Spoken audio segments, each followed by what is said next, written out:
नमस्कार विद्यार्थी मित्रांनो, सावित्रीबाई फुले पुणे विद्यापीठाच्या SY BA व SY BCom या वर्गांसाठी असणारे स्थूल अर्थशास्त्र, मॅक्रो इकॉनॉमिक्स या महत्त्वाच्या विषयाचे 70 बहुपर्यायी प्रश्न MCQ प्रश्न या व्हिडिओमध्ये दिलेले आहेत.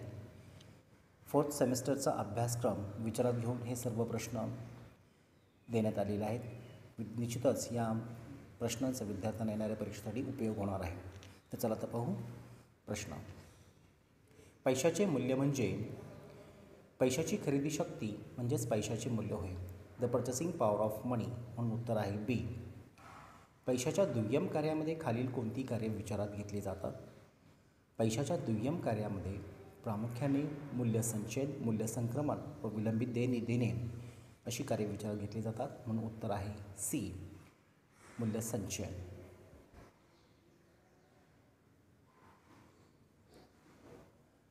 विनिमय माध्यम व मूल्यमापन हे पैशाचे कोणते कार्य आहे? विनिमय माध्यम व मूल्यमापन हे पैशाचे प्राथमिक कार्य आहे. म्हणून उत्तर आहे ए. खालीलपैकी कोणत्या अर्थशास्त्रज्ञांनी चलन संख्यामान सिद्धांताची मांडणी केली?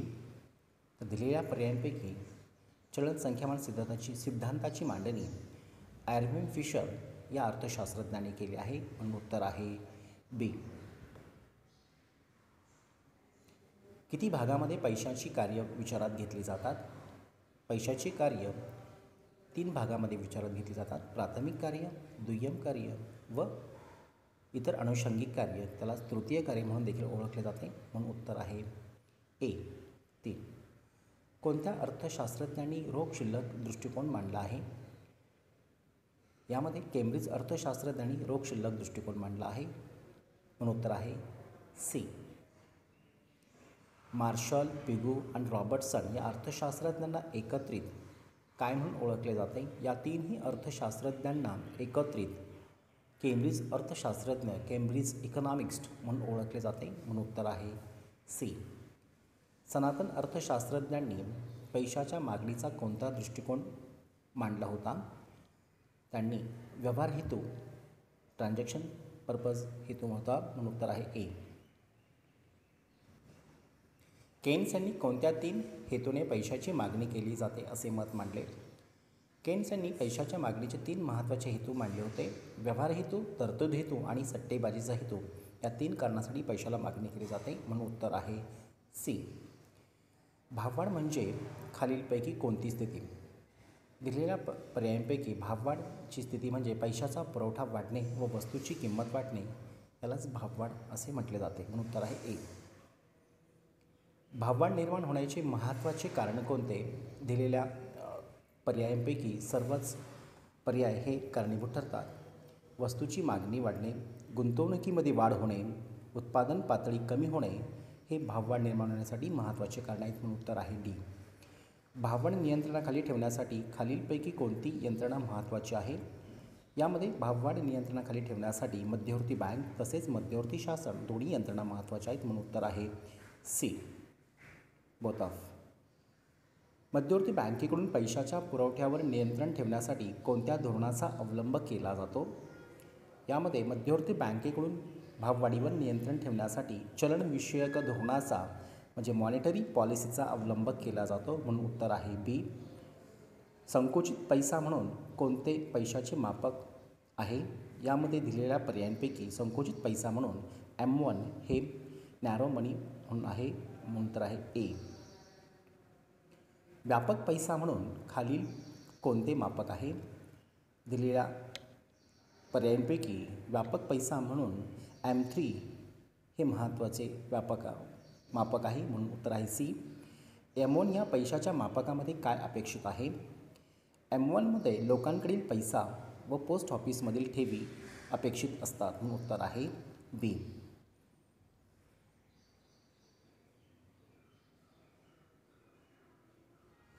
सनातन अर्थशास्त्रज्ञांच्या मते पैशाची कार्य कोणत्या स्वरूपाचे असते? सनातन अर्थशास्त्रज्ञांनी पैशाकडे पाहण्याचा दृष्टिकोन संकुचित होता. म्हणून उत्तर आहे बी, संकुचित. पतनिर्मितीची प्रक्रिया ही प्रामुख्याने व्यापारी बँका म्हणजे कमर्शियल बँकेकडून केली जाते. म्हणून उत्तर आहे सी. ज्या बाजारात पैशाचा वापर केला जात नाही असा बाजार हा वस्तू विनिमय बाजार म्हणून ओळखला जातो. म्हणून उत्तर आहे ए, बार्टर मार्केट. फिशर यांचे समीकरण दिलेल्या पर्यायापैकी फिशरचे समीकरण MV=PT हे आहे. म्हणून उत्तर आहे बी. फिशरच्या समीकरणाला चलन संख्यावान समीकरण म्हणून देखील ओळखले जाते. पैशाच्या मूल्याचे नवसनातन अर्थशास्त्रज्ञांचे समीकरण कोणते? नवसनातन अर्थशास्त्रज्ञांनी पैशाचे समीकरणामध्ये M=KPY हे समीकरण मांडले आहे. म्हणून उत्तर आहे ए. शासनाला नियोजन ठरवताना कोणते पैशाचे मापक उपयोगी ठरते? दिलेल्या पर्यायांपैकी नियोजनासाठी M3 हे मापक उपयोगी ठरते. म्हणून उत्तर आहे सी. संख्यात्मक पतनियंत्रणाचे साधन कोणते? मध्यवर्ती बँकेकडून संख्यात्मक पतनियंत्रणाच्या साधनांमध्ये प्रामुख्याने बँक रेट, रोख राखीव प्रमाण, वैधानिक तरलता दर व खुल्या बाजारातील कर्ज रोख्यांची खरेदी विक्री अशा 4 साधनांचा वापर केला जातो. म्हणून उत्तर आहे डी, वरील सर्व. गुणात्मक पतनियंत्रणाची साधने कोणती? दिलेल्या पर्यायांमध्ये सर्वच ही गुणात्मक पतनियंत्रणाची साधने आहेत. म्हणून वरील सर्व डी, ऑल ऑफ अबव. गुणात्मक पतनियंत्रणाला असेही म्हटले जाते. गुणात्मक पतनियंत्रणाला मध्यवर्ती बँकेकडून घालून दिलेल्या नियम व अटी म्हणूनही ओळखले जाते. म्हणून उत्तर आहे ए. तेजीच्या अवस्थेमध्ये काय अपेक्षित असते? तेजीची अवस्था ही भाववाढीची अवस्था म्हणून ओळखली जाते. म्हणून उत्तर आहे ए, इन्फ्लेशन, भाववाढ.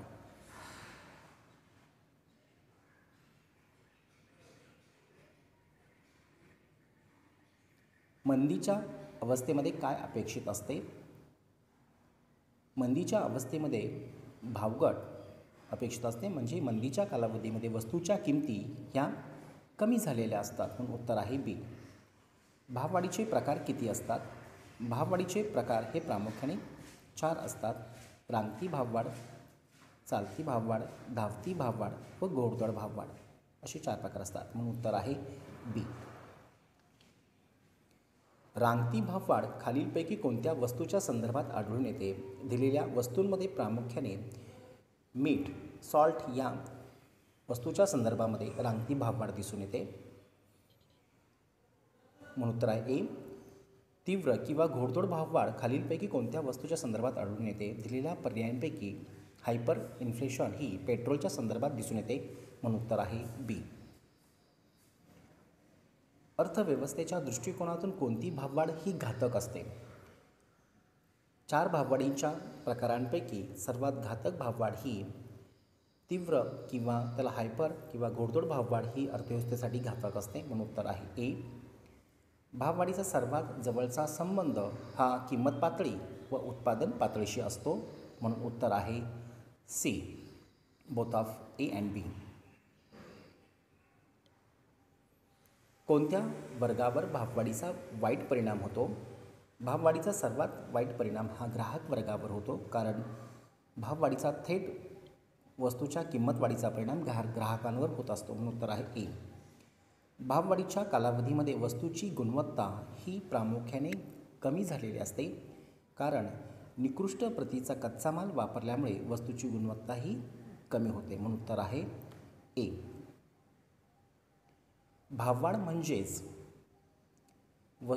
वस्तूची किंमत पातळी वाढणे व पैशाच्या मूल्यात घट होणे यालाच भाववाढ असे म्हटले जाते. म्हणून उत्तर आहे ए.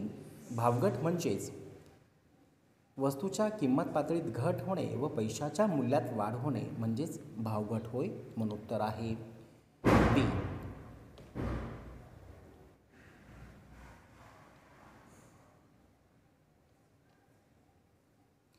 खर्चदाब निर्मित भाववाढ म्हणजेच मागणीत वाढ झाल्यास अशी खर्चदाब निर्मित भाववाढ निर्माण होते. उत्पादन खर्चात वाढ निर्माण झाल्यामुळे अशी भाववाढ निर्माण होते. इथे उत्तर चुकलेलं आहे. ए आहे उत्तर त्याचं. मागणी ताण निर्मित भाववाढ म्हणजेच यामध्ये वस्तूच्या मागणीत वाढ झाल्यामुळे जी भाववाढ निर्माण होते त्यालाच मागणी ताण निर्मित भाववाढ म्हणतात. म्हणून उत्तर आहे सी. भाववाढीवर नियंत्रण ठेवण्यासाठी मध्यवर्ती बँकेकडून कोणत्या मार्गांचा अवलंब केला जातो? भाववाढीवर नियंत्रण ठेवण्यासाठी मध्यवर्ती बँकेकडून प्रामुख्याने संख्यात्मक आणि गुणात्मक अशा दोन्ही पतनियंत्रणाचा अवलंब केला जातो, म्हणून उत्तर आहे सी. बँक दर म्हणजेच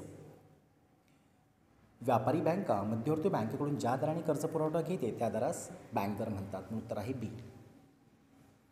भारतातील महागाईचे कारण हे आहे. प्रामुख्याने भारतातील महागाईचे महत्त्वाचे कारण म्हणजेच दिलेले सर्वच पर्याय कारणीभूत ठरतात. तुटीचा वित्तपुरवठा, डिफिसिट फायनान्स, अनियमित शेतीत वाढ उत्पादनामध्ये, औद्योगिक उत्पादनाची अपुरी वाढ हे तिन्ही कारणीभूत ठरतात, म्हणून सर्व. मुद्रास्फीती म्हणजेच यामध्ये मुद्रास्फीती म्हणजे डी आहे. बी अँड सी ह्या दोन्ही अवस्था पाहायला मिळतात, महागाई आणि बेकारी. व्यापार चक्रातील महत्त्वाच्या दोन अवस्था, यामध्ये प्रामुख्याने महत्त्वाच्या दोन अवस्था म्हणजे तेजी व मंदी आहे, प्रॉस्पेरिटी अँड डिप्रेशन, म्हणतात आहे बी. व्यापार चक्राची खालीलपैकी वैशिष्ट्य आहेत. व्यापार चक्र हे पुनरुद्भवी असते, व्यापार चक्र जागतिक स्वरूपाचे असते आणि दोन व्यापार चक्रांचा भिन्न स्वरूपाचा कालावधी असतो, उत्तर आहे डी वरील सर्व. व्यापार चक्रातील दोन उपअवस्था, मागील प्रश्नांमध्ये दोन मुख्य अवस्था विचारल्या होत्या, इथे उपअवस्था आहेत. व्यापार चक्रामध्ये दोन उपअवस्था म्हणजेच पुनर्जीवन आणि घसरण, रिव्हायवल अँड रिसर्शन या दोन उपअवस्था असतात. व्यापार चक्रावर नियंत्रण ठेवण्यासाठी कोणत्या मार्गांचा अवलंब केला जातो? यामध्ये चलनविषयक धोरण आणि राज्यकोषीय धोरण अशा दोन्ही धोरणांचा अवलंब केला जातो, म्हणून वरील दोन्ही बी सी. व्यापार चक्राचे स्वरूप हे प्रामुख्याने जागतिक स्वरूपाचे असते, उत्तर आहे बी. खालीलपैकी कोणत्या व्यापार चक्राचे वैशिष्ट्य नाही? तर दिलेल्या पर्यायांपैकी व्यापार चक्राचे सर्वात महत्त्वाचे वैशिष्ट्य दिसत नाही आहे, तो म्हणजेच ए. व्यापार चक्राचा कालावधी सारखा असतो. प्रामुख्याने वेगवेगळ्या व्यापार चक्रांचा कालावधी हा भिन्न स्वरूपाचा असतो, म्हणून उत्तर आहे ए. सार्वजनिक आयव्ययाची व्याप्ती असते. सार्वजनिक आयव्ययाची व्याप्ती ही शासनाच्या अर्थकारणाच्या अभ्यासाशी निगडीत असते, उत्तर आहे ए. सार्वजनिक उत्पन्न मिळवून देण्याचे शासनाचे मार्ग कोणते आहेत? यामध्ये शासनाला उत्पन्न मिळवण्याचे महत्त्वाचे मार्गांमध्ये कर, दंड आणि शुल्क, टॅक्स, पॅनल्टी आणि फीज असे मार्ग आहेत, म्हणून उत्तर आहे डी वरील सर्व. प्रत्यक्ष कर म्हणजेच ज्या व्यक्तीवर कर आकारला जातो आणि त्याच व्यक्तीकडून तो वसूल केला जात असेल तर अशा करांना प्रत्यक्ष कर असे म्हटले जाते, उत्तर आहे ए.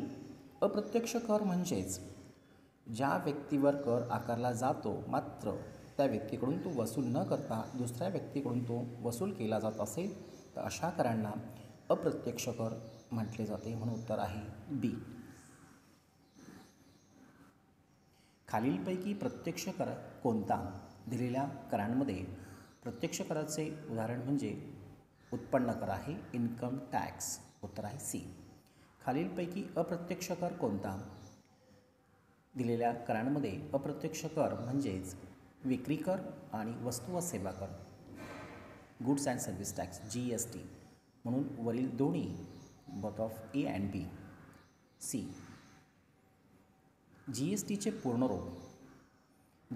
पूर्णरूप वस्तू व सेवा कर असे आहे, म्हणून उत्तर आहे A. Goods and service tax. GST केव्हा लागू करण्यात आली? GST हा अप्रत्यक्ष करातील सर्वात महत्त्वाचा बदल समजला जातो आणि तो 1 जुलै 2017मध्ये GSTची अंमलबजावणी करण्यात आली आहे, म्हणून उत्तर आहे डी 1 जुलै 2017.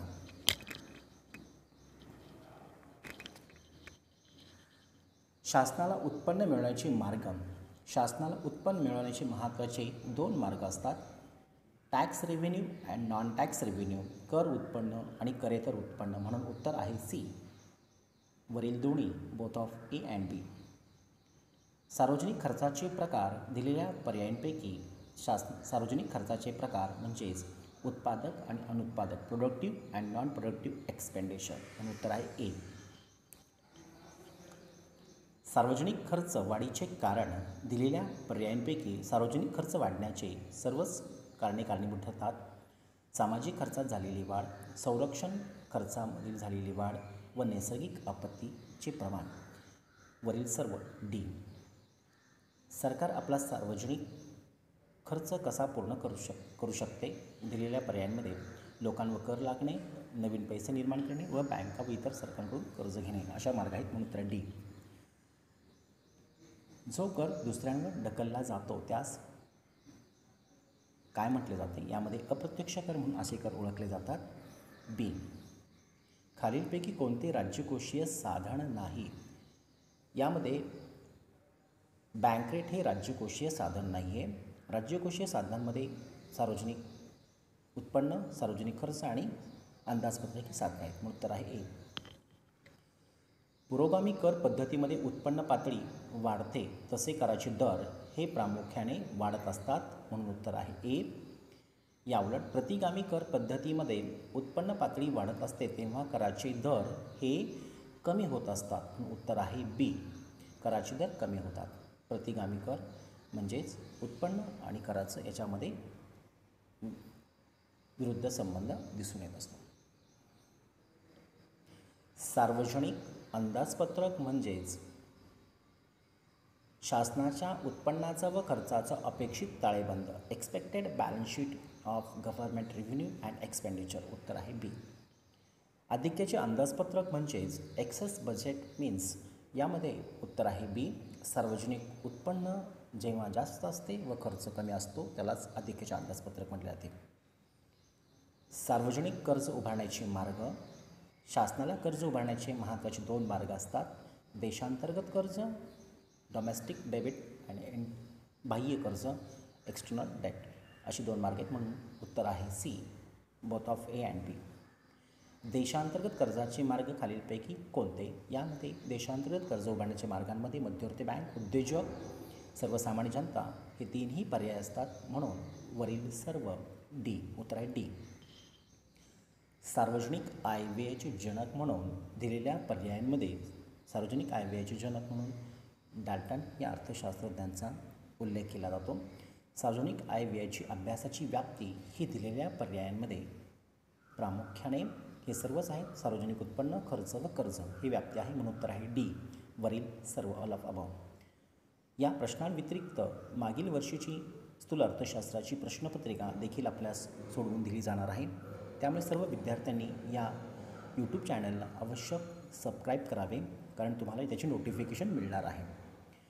हा व्हिडिओ आवडल्यास या यूट्यूब चॅनलला सबस्क्राईब करा, लाईक करा व आपल्या जास्तीत जास्त मित्रांना हा व्हिडिओ शेअर करा, जेणेकरून त्या विद्यार्थ्यांना देखील फायदा होईल. धन्यवाद. थँक्यू.